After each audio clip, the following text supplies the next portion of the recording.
Donald Trump has brought with him the era of panic and devastation.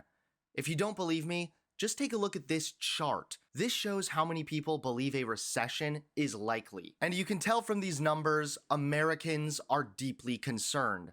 And they honestly have every right to be. But now, continuing in Donald Trump's endless path of turmoil and devastation, Illinois has just dropped a devastating bombshell on Trump. How's it going, everybody? My name is Hunter Avalone with Occupy Democrats. Welcome back to another video. Now, we're going to take a look at this bombshell that Illinois has dropped on Trump in just a moment. But first, let's go over a little bit more of Trump's endless path of destruction. First of all, Trump is once again facing even more legal obstacles, as now 12 states have sued the Trump administration over his insane tariffs. The president is using emergency powers here, saying that, I guess, the current state of trade represents an unusual and extraordinary threat. Why do you disagree?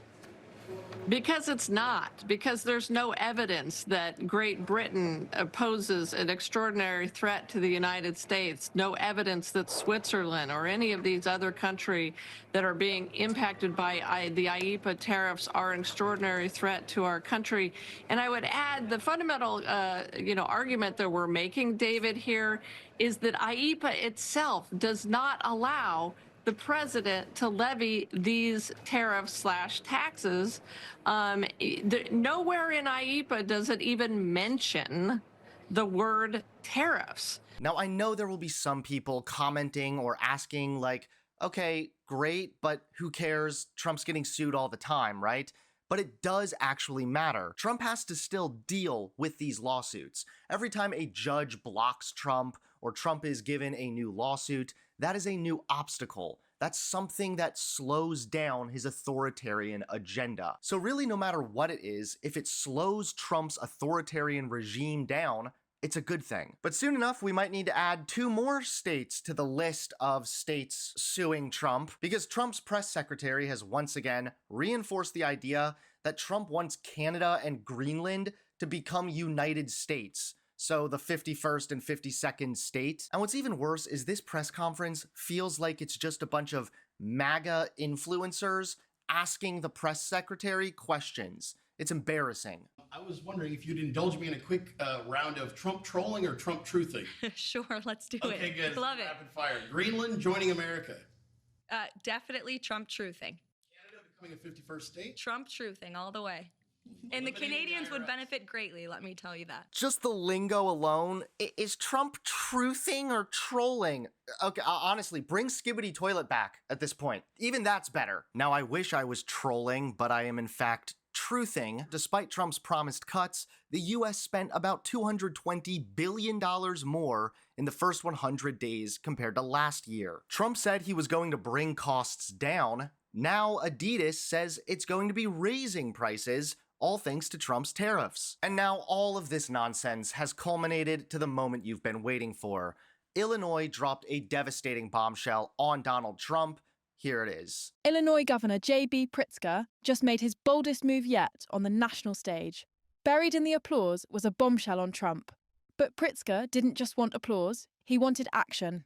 And if his message catches on, it could spark a political firestorm. And now that this culture of timidity is on full display, those same do-nothing Democrats want to blame our losses on our defense of black people, of trans kids, of immigrants, instead of their own lack of guts and gumption. Voters didn't turn out for Democrats last November, not because they don't want us to fight for their values, but because they think we don't want to fight for our values. We need to knock off the rust of poll-tested language, decades of stale decorum. We have to abandon the culture of incrementalism that has led us to swallow the cruelty and the callousness with barely a cowardly croak. Time to stop apologizing when we were not wrong. Time to stop surrendering when we need to fight. Our small businesses don't deserve to be bankrupted by unsustainable tariffs. And if it sounds like I'm becoming contemptuous of Donald Trump and the people that he has elevated, it's because I am. You should be too. They're an affront to every value this country was founded upon. Never before in my life have I called for mass protests, for mobilization, for disruption, but I am now.